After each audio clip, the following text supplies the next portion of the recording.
Assalamualaikum warahmatullahi wabarakatuh. Let me introduce myself. My name is Simam Dwi Cahyo from Faculty of Law, Airlangga University, majoring in Magister of International Law. Here is my research under the title Environmental Justice in the Russia-Ukraine War.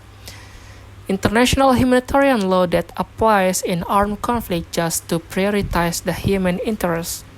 In war, what is always discussed is about the humanitarian aspect, protection of human rights, and also protection for the parties who are prohibited from being attacked in war, such as children, women, public facilities, and others.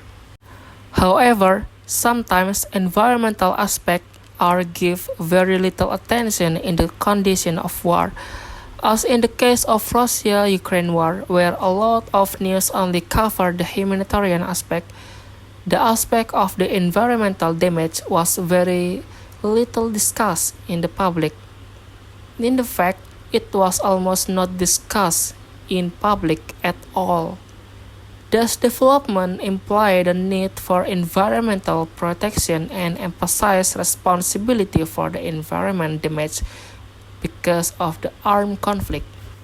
In a research, it was revealed that the climate impact of greenhouse gas emission, from now we call GHG emission, result from Russia war against Ukraine in the last 2 years was greater than the annual GHG emission produced by 175 countries per year. This research will use deep ecology theory as the basis for the theoretical framework that will be linked to environmental damage in the case of Russia-Ukraine war. This research discussed the environmental legal framework that offer environmental protection in the Russia-Ukraine armed conflict and present an analysis of legal protection from a perspective of deep ecology. This theory understands how human action towards the environment must be good, what the relation between human and environment is from a moral and ethic perspective, and attempt to define human responsibility and determine a good action toward the environment. In an effort to mitigate the climate change which is caused by carbon emission released by some country into the atmosphere, giving the first to climate change disaster, some countries have agreed to make an agreement which is limit themselves to a certain amount of releasing the carbon emission, and this agreement called the Paris Agreement. And one of the countries that is becoming a state party in this agreement is Russia.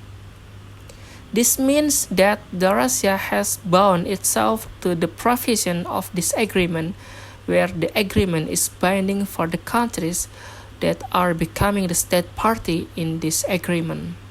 And this research used normative legal research with statute, case, and conceptual approach.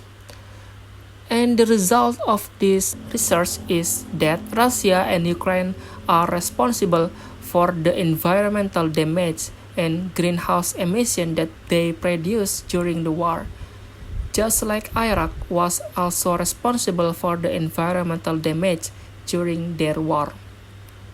And also this research found that the Paris Agreement as an international legal instrument has adopted international custom in regulating environmental protection through their commitment to produce GHG emission. However, these international legal instruments are not yet optimal in protecting the environment and are not yet optimal in implementing responsibility for violation of environmental damage, especially during the times of war.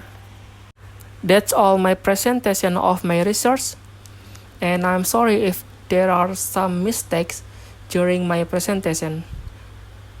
Thank you very much. Wassalamualaikum warahmatullahi wabarakatuh.